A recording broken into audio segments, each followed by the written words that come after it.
ஆண்டவரும் இரட்சகருமாகிய இயேசு கிறிஸ்துவின் நாமத்தில் வாழ்த்துக்கள். இந்த நாளிலும் ஆதியாகமம் 16வது அதிகாரத்தை நாம் கற்றுக்கொள்வோம். இங்கே ஆகாரை குறித்தும் இஸ்மவேலை குறித்தும் குறிப்புகள் வருகின்றன. ஆபிரகாமுக்கு மனைவியாகிய சாராய்க்கு பிள்ளை இல்லாதிருந்தது. எகிப்து தேசத்தாலாகிய ஆகார் என்னும் பெயர் கொண்ட ஒரு அடிமை பெண் அவளுக்கு இருந்தாள். சாராய் ஆபிரகாமை நோக்கி, நான் பிள்ளை பெறாதபடிக்கு கர்த்தர் என் கற்பத்தை அடைத்திருக்கிறார், என் அடிமை பெண்ணோடே சேரும், ஒருவேளை அவளால் என் வீடு கட்டப்படும் என்றார். சாராயின் வார்த்தைக்கு ஆபிரகாம் செவி கொடுத்தான் என்று பார்க்கிறோம். மெசொப்பொத்தேமியா நாட்டில் ஒரு பெண்ணுக்கு குழந்தை பிறக்கவில்லை என்று சொன்னால் அவள் தன் அடிமை பெண்ணை தன் கணவனுக்கு மனைவியாக கொடுப்பாள். அவள் மூலம் குழந்தைகளை பெற்றுக்கொண்டு இவர்களுடைய குழந்தைகள் என்று சொல்லி எடுத்துக்கொள்வார்கள். அப்படி இங்கே சாராய் ஒரு முயற்சியை செய்கிறதை பார்க்கிறோம். இந்த மனித முயற்சியின் மூலமாக தேவனுக்கு உதவி செய்கிறது போல இங்கே அவள் சாரால் உதவி செய்கிறதாக நினைத்து செய்கிறதை பார்க்கிறோம். ஆபிரகாமை தேவன் ஒரு நோக்கத்துடன் அழைத்தார். ஆபிரகாமினுடைய சிறப்புகளினால் அல்ல, அழைத்த தேவனின் சிறப்பினால்தான் அந்த அழைப்பின் மேன்மைத்துவம் அடங்கி இருக்கிறது. ஆபிரகாம் விசுவாச சுவடுகளால் தனது இலட்சியத்தில் முன்னேறி கொண்டிருக்கும் போது தான் அவனுடைய வாழ்க்கையில் ஒரு சில வழிவிலகல்கள் வருகின்றன. இதற்கு முன்னாடி அவன் அங்கே குடியிருந்த தேசத்தில் பஞ்சம் வந்தபோது எகிப்துக்கு ஓடி போனான். அங்கே சாராயை பார்வோன் தூக்கி சென்று விட்டான். அவன் அங்கே பொய் சொல்லுகிறான். இப்படிப்பட்ட குழப்பங்கள் எல்லாம் எகிப்திலே நடந்தன. தேவன் போகச் சொல்லி அவர் அங்கே எகிப்துக்கு போகலை. அவர் தன்னுடைய திட்டத்தின்படி பஞ்சத்தை சமாளிப்பதற்கு அங்கே ஓடி சென்றார். அதே போல தான் இங்கே தேவ திட்ட காலத்துக்கு முன்பே மனித திட்டமானது நிறைய நேரங்களில் ஒரு இடைச்செருகலாக அது உள்ளே பிரவேசிக்கிறதை நாம் பார்க்க முடிகிறது. அதாவது இவர் தன்னுடைய லட்சிய பயணத்தில் முன்னேறி கொண்டிருக்க போது எப்படி பஞ்சத்துக்கு எகிப்துக்கு ஓடி போனாரோ அதே போல் எகிப்திய அடிமை பெண்ணினுடைய அந்த தொற்றுதலும் இவருடைய வாழ்க்கையில் நிகழ்ந்ததை பார்க்கிறோம். இப்போது சாராய் ஒரு திட்டத்துடன் ஆபிரகாமை அணுகினால் தேவ திட்ட காலத்துக்கு முன்னே மனித திட்டத்தினுடைய இந்த இடைச்சொறுகள் ஒன்று ஆபிரகாமினுடைய வாழ்க்கையில் அது நடந்து விட்டதை நம்ம பார்க்கிறோம். இந்த இடைச்சொறுகள் நிறையா துறைகளில் இப்படி நுழைஞ்சி அநேக நேரங்களில் பெரிய கேட்டை விளைவிக்கக்கூடியதாக இருக்கிறது. பரிசுத்த வேதாகமத்திலையும் இன்றைக்கி எப்படியாவது கொஞ்சம் தள்ளுபடி வேதாகமங்களை சேர்த்துடணும்னு சொல்லி இன்றைக்கி அநேகர் துடிக்கிறாங்க. ஆனால் ஆண்டவருடைய அற்புதத்தினால் வேதாகமம் மட்டும் இன்றைக்கும் தூய்மையாக அது இருந்து வருகிறது. மற்றபடி இன்றைக்கு மனிதர்கள் எழுதியிருக்கிற அநேக நூல்களில் குறிப்பாக சங்க இலக்கியங்கள்லாம் நிறைய இடைச்சர்களை அவர்கள் சொல்லி அதை மாசுபட வைத்து விட்டார்கள்.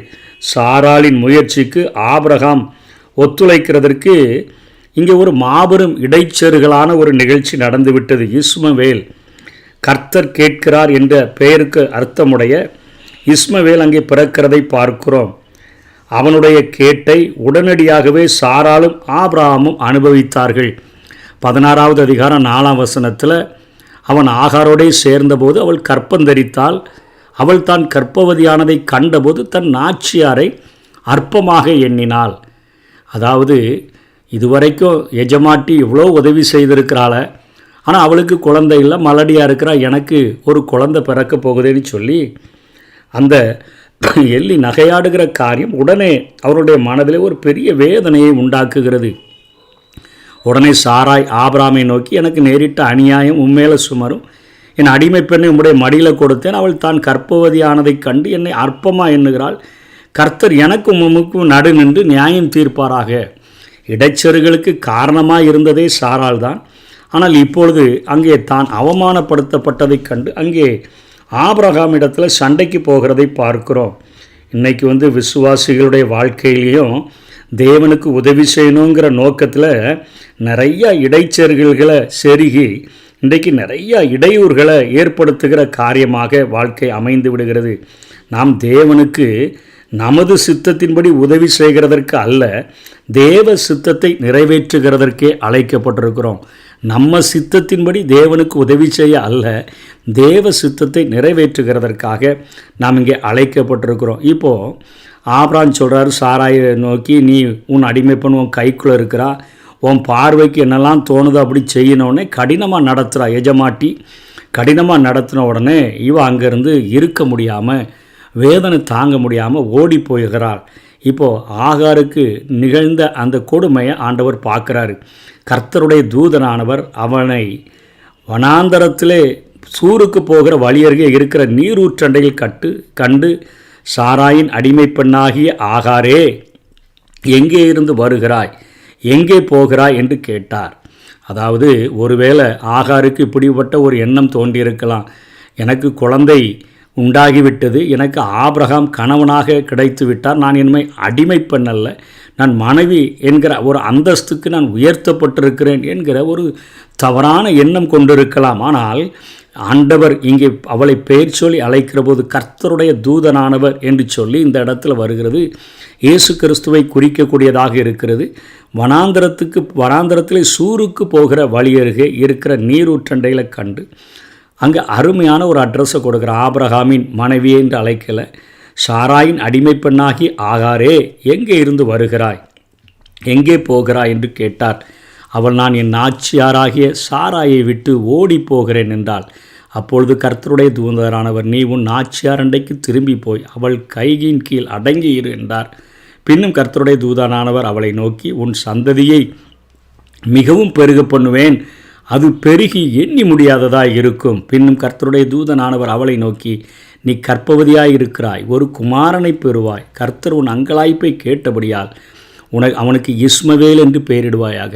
அவள் அடிமை பெண்ணாக இருந்தாலும் அங்கே அவள் படுத்தப்பட்ட வேதனை ஆண்டவர் பார்த்து, உன் அங்கலாய்ப்பு, அவள் மேலே ஒரு இரக்கத்தை காண்பிக்கிறார். உன் அங்கலாய்ப்பை நான் கேட்டபடினால, அதனால் நீ ஒரு குழந்தையை பெறுவ, அவனுக்கு இஸ்மவேல்னு பெயரிடு. அவன் துஷ்ட மனுஷனாக இருப்பான், அவனுடைய கை எல்லாருக்கும் விரோதமாகவும் எல்லாருடைய கையும் அவனுக்கு விரோதமாகவும் இருக்கும், தன் சகோதரர் எல்லாருக்கும் எதிராக கூடியிருப்பான். அவன் சுவாபம் முதற்கொண்டு எப்படி இருக்கும், அவனுக்கு பேர் என்ன பெயரிடணும், எல்லா காரியத்தையும் ஆண்டவர் அந்த காரியங்களை செய்கிறதை பார்க்கிறோம்.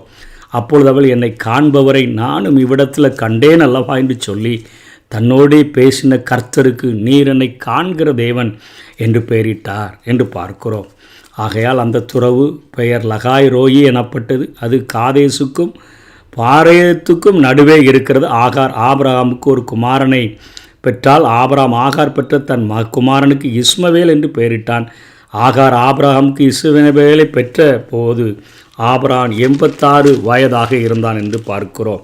இங்கே கர்த்தருடைய தூதனானவர் என்று சொல்லியிருக்கிற வார்த்தையை மாத்திரம் கவனித்தோம் என்று சொன்னால், கர்த்தருடைய தூதனானவர் என குறிப்பிடப்படக்கூடியவர் தூதர்களை விட மேன்மையானவராக இங்கே குறிப்பிடப்படுகிறார். இவர் மலக் யெகோவா என்று அழைக்கப்படுகிறார். கர்த்தருடைய தூதனானவர்னு சொன்னால் மலக் யெகோவா.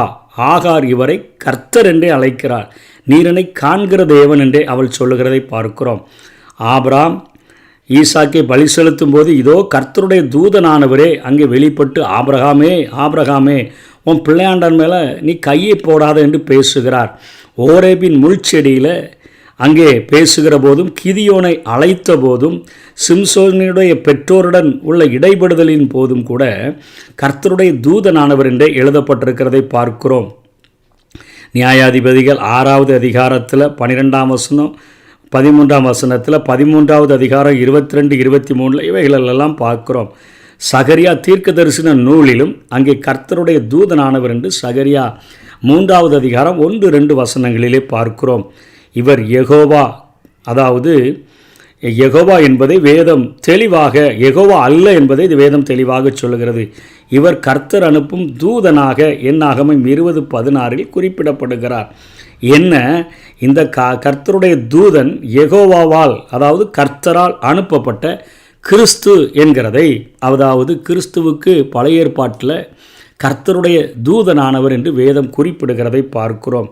இவர் கிறிஸ்துவனுடைய அவதாரத்துக்கு முன்பு இத்தகைய நிலையில் தான் பழைய ஏற்பாட்டில் செயல்பட்டார்.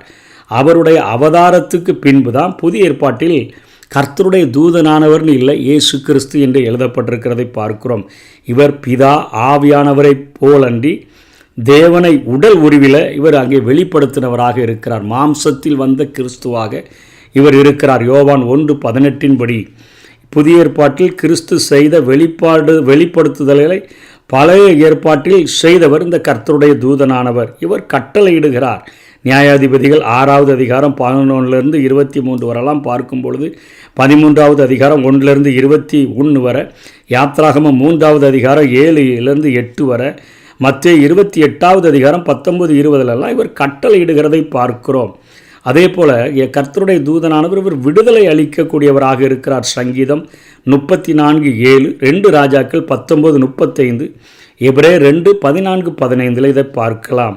அதே போல் இவர் பரிந்து பேசுகிற ஊழியத்தை செய்கிறார். சகரியா 1வது அதிகாரம் 12-13 அங்கே எருசலேம் மண்மேடாக கிடக்கிறத பார்த்துட்டு, ஒரு தாழ்வான நிலைமையில் இருக்கிறத பார்த்துட்டு, உலகமெல்லாம் அமைதலும் அமெரிக்கையுமாக இருக்கிறத பார்த்துட்டு, இதுவரைக்கும் நீங்கள் இறங்காமல் இருப்பீங்கன்னு சொல்லி பிதாவை நோக்கி இந்த கர்த்தருடைய தூதனானவர் பரிந்து பேசுகிறவராக இருக்கிறார். இவர் ஆறுதல் அளிக்கிற ஒரு ஆண்டவராக இருக்கிறார். ஆதியாகமம் இந்த 16வது அதிகாரம் 7லிருந்து 13 வரையிலும் நம்ம பார்த்தோன்னு சொன்னால், அங்கலாய்ப்பை அடைந்து அங்கே தன்னுடைய நாச்சியாரினால் எஜமாட்டியினால் விரட்டப்பட்டு ஓடின ஆகாரை கண்டு அந்த சூருக்கு போகிற அந்த இடத்துல அவரை கண்டு, நீ எங்கேருந்து வருகிறாமா, எங்கே போகிறா, நீ அங்கே போய் உன்னுடைய அவளிடத்தில் அடங்கிடு, அவள் கைக்கு கீழே இரு, நான் உன் குழந்தைய நான் பார்த்துட்டேன், அவனுக்கு இந்த பேரை நீ இடு, அதை நான் அவனை பெரிய ஜாதியாக நான் மாற்றுறேன்,